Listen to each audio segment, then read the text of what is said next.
So hey guys, welcome back to new video. आज के video की BPCC 110 की यूनिट 5 के ऊपर जो कि है हमारा हस्तक्षेप और मूल्यांकन। तो इसमें हम लोग को ये देखना है कि हस्तक्षेप कैसे किया जाता है और हस्तक्षेप क्या होता है। हस्तक्षेप की अवधारणा और प्रकार जो कि इम्पोर्टेंट है होता है और एग्जाम्स में आए हुए हैं। ठीक है। अनुपयुक्त सामाजिक मनोविज्ञान में हस्तक्षेप का उद्देश्य वही है जो नैदानिक मनोविज्ञान या औद्योगिक और संगठनात्मक मनोविज्ञान में है, अर्थात मानव व्यवहार के परिवर्तन लाना। हालांकि अनुपयुक्त सामाजिक मनोविज्ञान में कई हस्तक्षेप बहुत बड़े पैमाने पर हो सकते हैं और बड़े समूहों और समुदाय के लिए लक्षित होते हैं। जैसे कि हस्तक्षेप क्या हो गया, जैसे कि वो क्या होता है जो उज्ज्वला योजना, ये सब क्या है? हस्तक्षेप उनके जीवन में परिवर्तन लाना, उनके जीवन को विकसित करना। ठीक है। हस्तक्षेप विकसित करते समय सामाजिक मुद्दे, समस्या और उन पहलुओं पर पहचान करना महत्वपूर्ण है जिसके लिए यदि हम हस्तक्षेप विकसित किया जा रहा है तो उस समय मुद्दे और समस्याएं का निवारण हो जाएगा। मतलब हमें अगर सर्विस क्या होते हैं, जो शौचालय की योजनाएं थी, क्या उससे सबका निवारण हुआ? सब लोग अब बाहर नहीं जा करके अपने स्वच्छ भारत अभियान के तहत एक अपने शौचालय बनवा पा रहे हैं और उसके लिए गवर्नमेंट सबको पैसा दे रही है जिनके पास नहीं है। इसके अलावा इन संबंध में व्यापार प्रभावित करने के लिए कारकों पर ध्यान देने की आवश्यकता होती है ताकि इसे हस्तक्षेप सम्मिलित किया जा सके। तब एक हस्तक्षेप रणनीति का पहचान करना महत्वपूर्ण है जो सामाजिक मुद्दे और समस्याओं को निपटने के प्रभावी होती है। कई सारी नहरें बनाई जाती है, कई बांध किस एरिया में अच्छे रहेंगे, किस एरिया में बांध बनाने से ज़्यादा फसलें होगी, किसानों को बाढ़ से फसल कम डूबेगी। ठीक है। सामाजिक सेवाओं में सुधार या शिक्षा और स्वास्थ्य और आपके अवसरों के से संबंधित सेवाओं को बढ़ाने के लिए अन्य कार्यक्रम शुरू किए गए हैं। इन रणनीतियों में से एक महात्मा गांधी राष्ट्रीय ग्रामीण रोजगार गारंटी मनरेगा होती है, जिसमें कितनी दिन की कुछ गारंटी मिलती है, 100 दिन की, जिसमें आपको 100 दिन परमानेंट रोजगार रहेगा। प्रारंभ में इसे महात्मा गांधी रोजगार अधिनियम 2005 के रूप में नामित किया गया था। इसने ठीक है, ये पहले इसका नाम नरेगा था, फिर बाद में मनरेगा हुआ। और ऐसे ही कई सारे अन्य और चीजें हैं जो भारत सरकार में चलाए गए राष्ट्रीय मानसिक स्वास्थ्य कार्यक्रम NMHP। HIV एड्स से संबंधित जागरूकता हमेशा पहले टीवी पे एड्स आती रहती थी इसकी। राष्ट्रीय तंबाकू अभी भी चलते हैं, तंबाकू नियंत्रण के लिए बेटी बचाओ बेटी पढ़ाओ अभियान, ये सब क्या है? सर्व शिक्षा अभियान। हस्तक्षेप के प्रकार क्या होता है? व्यक्तिगत हस्तक्षेप, जहाँ एक व्यक्ति के अंतर्गत हस्तक्षेप किया जाता है। ठीक है। जिसका उपयोग व्यक्ति द्वारा प्रतिदिन के आधार पर किया जाता है। ठीक है। प्रोग्रामेटिक हस्तक्षेप, यह वह हस्तक्षेप है जिसमें विषय में हम मुख्य रूप से अनुपयुक्त सामाजिक मनोविज्ञान के में चर्चा करते हैं। सामाजिक मुद्दों और समस्याओं को नकारात्मक परिणामों को रोकने, कम करने और समाप्त करने के लिए इस तरह के हस्तक्षेप आयोजित किए जाते हैं। उदाहरण के लिए एक स्कूल में किशोर छात्र के बीच प्रजनन स्वास्थ्य विषय में जागरूकता पैदा करने में हस्तक्षेप किया जा सकता है ताकि छात्र के बीच स्वस्थ व्यवहार को बढ़ावा दिया जा सके। ठीक है। परीक्षण हस्तक्षेप। ठीक है। एक अन्य प्रकार का हस्तक्षेप परीक्षण हस्तक्षेप है। इसमें परीक्षण के आधार पर हस्तक्षेप किया जाता है। परीक्षण हस्तक्षेप के कार्यक्रम प्रभावकारिता अध्ययन भी कहा जाता है। क्या कितना प्रभाव पड़ रहा है और उसमें कितने परीक्षण करके हम लोग उसे परीक्षण हस्तक्षेप कहा जाता है, क्योंकि यह मुख्य रूप से हस्तक्षेप प्रभावशीलता पर ध्यान केंद्रित करते हैं। जो हमने हस्तक्षेप किया, जो हमने शौचालय बनवाया, बेटी बचाओ बेटी पढ़ाई किया है, सर्व शिक्षा अभियान चलाया, वो कितना सफल रहा, इसे हस्तक्षेप परीक्षण कहा जाता है। ठीक है। हस्तक्षेप मानचित्र। हस्तक्षेप मानचित्र को एक ऐसी प्रक्रिया के रूप में वर्णित किया जा सकता है जिसमें योजना सम्मिलित है जो वैज्ञानिक शोध और सिद्धांतों के उद्देश्य के लिए साक्ष्य के व्यवस्थित उपयोग पर आधारित है। इंटरवेंशन मैपिंग की समस्या की पहचान से लेकर वास्तविक कार्यान्वयन और हस्तक्षेप का मूल्यांकन तक विभिन्न चरण सम्मिलित होता है। एक हस्तक्षेप करने के लिए महत्वपूर्ण है कि योजनाबद्ध तरीके से किया जाए कि योजना क्या है, समस्या क्या है, समस्या का सुधार क्या, समस्या का समाधान कैसे होगा, उसके चरण क्या क्या है, ये सब चीज़ें पता की जाती है, फिर वो किया जाता है। हस्तक्षेप करने के लिए महत्वपूर्ण है कि योजना तरीके से किया जाता है और यह योजना रैखिक या बार बार प्रक्रिया नहीं है, बल्कि एक बार की प्रक्रिया नहीं है, बल्कि हस्तक्षेप के कार्यान्वयन और मूल्यांकन के माध्यम से बार बार होगी। हस्तक्षेप योजना के संदर्भ में 4 मुख्य दृष्टिकोण है। उनकी चर्चा इस प्रकार है: भागीदारी परिप्रेक्ष्य, सिद्धांत की संकलनवादी उपयोग, प्रणाली परिप्रेक्ष्य और पारिस्थितिकी परिप्रेक्ष्य। उसमें कुछ बहुत सारी बाधाएं भी होती है, जो कि होती है बजट संबंधी बाधाएं, रोकड़ा पैसा, जगह नहीं होना, हितधारकों की भागीदारी, मतलब जिनको हमें हित पहुंचाना है उन लोग की भागीदारी नहीं होती। कई बार कई लोग शौचालय बनवाना नहीं चाहते, कई लोग बेटी को ही नहीं पढ़ाना चाहते, तो उसमें हम लोग क्या कर सकते हैं, संगठन की बाधा है। कई संगठन होते हैं जैसे हिंदू दल, चीजें ये वो हैं तेन, बहुत सारी संगठन होते हैं जो चीजों को नहीं करने देते, जैसे पंचायत हो गया। ये सब नैतिक बाधा है, जिसमें कुछ नैतिक लोगों के पारिवारिक और कुछ ऐसे नैतिकता के नियम होते हैं, नहीं हमारे वहाँ की लड़कियां नहीं पढ़ती, ये वो हैं तेन। हस्तक्षेप की संरचना और कार्यान्वयन है। सब पहली चीज चरण होता है वो होती है समस्या की पहचान की जाती है कि समस्या क्या है। ठीक है, हस्तक्षेप की संरचना और कार्यान्वयन की पहला चरण होता है समस्या की पहचान। एक उदाहरण के लिए, एक डॉक्टर के लिए उपयुक्त दवा का सुझाव देने के लिए उसे इस बात के लिए स्पष्ट ज्ञान होना चाहिए कि रोगी किस रोग के पीड़ित है। इसी तरह एक हस्तक्षेप को सुझाव देने से पहले समस्या को पहचानना और समझना महत्वपूर्ण है। इसके अलावा समस्या की पहचान की प्रक्रिया करते समय समस्या की गंभीरता को ध्यान देना महत्वपूर्ण है।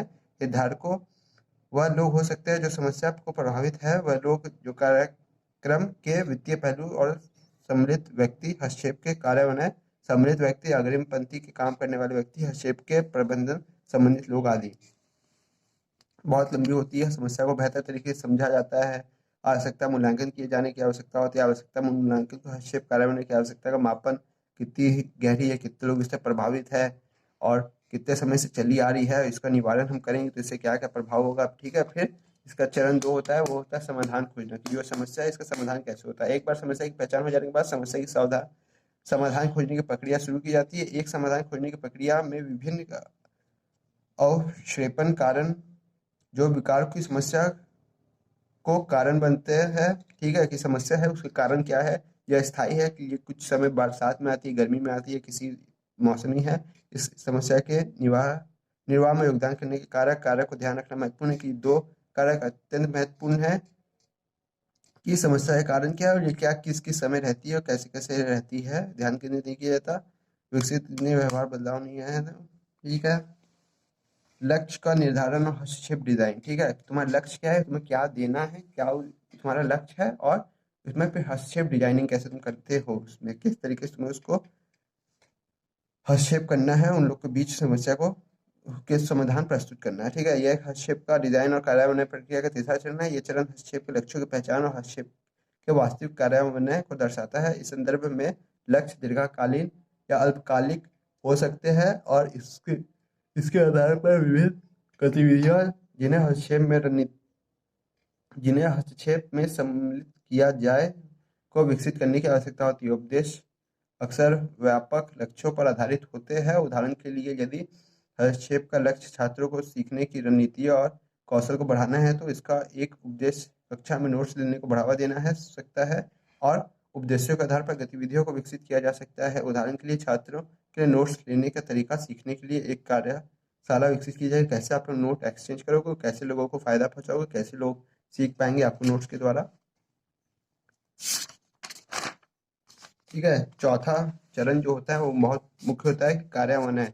पिछले चरणों को पूरा होने के बाद हस्तक्षेप की रणनीति आप कार्यान्वयन के लिए तैयार हो गई है। हालांकि इस कदम के दौरान भी कई पहलुओं का विचार करने की आवश्यकता है, जिसमें प्रकृति, संरचना, आकार और हस्तक्षेप के अन्य विवरण सम्मिलित है जो आवश्यक संसाधनों के प्रकारों को निर्धारित करेंगे, विशेष रूप से मानव संसाधन। ठीक है, जैसा कि हस्तक्षेप को लागू करने के लिए आवश्यक लोगों की संख्या, शैक्षणिक योग्यता और अनुभव, यदि उन्हें प्रशिक्षित करने की आवश्यकता है, जैसे किसी को कंप्यूटर चलाना नहीं आता, किसी को कोई मशीन चलानी नहीं आती, तो उसे प्रशिक्षित किया जाएगा। कौन बैचलर्स लेवल के लेंगे या बायो बैकग्राउंड का लेना है या आर्ट्स बैकग्राउंड के लेना है, कॉमर्स बैकग्राउंड के कितने रहेंगे, मानव संसाधन कैसे रहेंगे, बांस चाहिए, बल्ली चाहिए, लकड़ी चाहिए, टेंट चाहिए, ये चाहिए, वो चाहिए। ठीक है, प्रशिक्षित करने की आवश्यकता हो सकती है इत्यादि। इसके अलावा स्थान, फर्नीचर, अन्य आवश्यकता जैसे कंप्यूटर, फोन आदि के अलावा लक्ष्य के अनावश्यक बजट को भी निर्देशित करने की आवश्यकता होती है। जैसे क्या आज के समय में है आयुष्मान योजना कार्ड, उसके लिए बहुत सारी चीज़ें चाहिए, कंप्यूटर चाहिए, उसको लागू करने के लिए हस्तक्षेप के डिजाइन और कार्यान्वयन की प्रक्रिया में नैतिक मुद्दे, मुख्य रूप से लाभ और गैर दुर्भावना को ध्यान रखने की आवश्यकता होती है। अन्य नैतिक मुद्दों के अलावा, जैसे कि हम पाठ्यक्रम की इकाई 2 में चर्चा की है कि लोगों को दिक्कत ना हो कि हम हस्तक्षेप करने जाए और उन्हें और प्रॉब्लम हो रही हो। प्रभाव विश्लेषण की, जो हमने हस्तक्षेप किया उसका प्रभाव विश्लेषण कैसा है। एक बार हस्तक्षेप हो जाने के बाद कितना हमें अच्छाइयाँ प्राप्त हो रही है, लोग इस चीज़ से प्रभाव हो रहे हैं, इससे कुछ और कहीं कुछ समस्याएं तो नहीं निकल रही हैं, तो एक बार प्रभाव विश्लेषण जैसे कि नाम से पता चलता है कि लक्ष्य व्यवहार को हस्तक्षेप कर प्रभाव का विश्लेषण। प्रभाव को एक कार्य के रूप में कहा जा सकता है जो इंगित करता है कि हस्तक्षेप कार्यक्रम कितना प्रभावी, टिकाऊ और प्रासंगिक है। प्रभाव विश्लेषण का प्रभाव मूल्यांकन भी कहा जाता है और इसे एक ऐसी प्रक्रिया के रूप में वर्णित किया जा सकता है जिसमें एक संबंध में गुणात्मक विश्लेषण सम्मिलित है कि क्या एक हस्तक्षेप कार्यक्रम सफल था या नहीं, और यह नियंत्रित प्रयोग का उपयोग करके किया जाता है कि हम जो कर रहे हैं वो सही है। ऐसा नहीं इससे कोई प्रॉब्लम हो रही है और वो प्रॉब्लम पिछली वाली प्रॉब्लम से ज़्यादा बड़ी है जिसके लिए हमने हस्तक्षेप विधि बनाई। ठीक है, प्रभाव विश्लेषण को प्रभावी ढंग से करने के लिए ये एक प्रासंगिक है।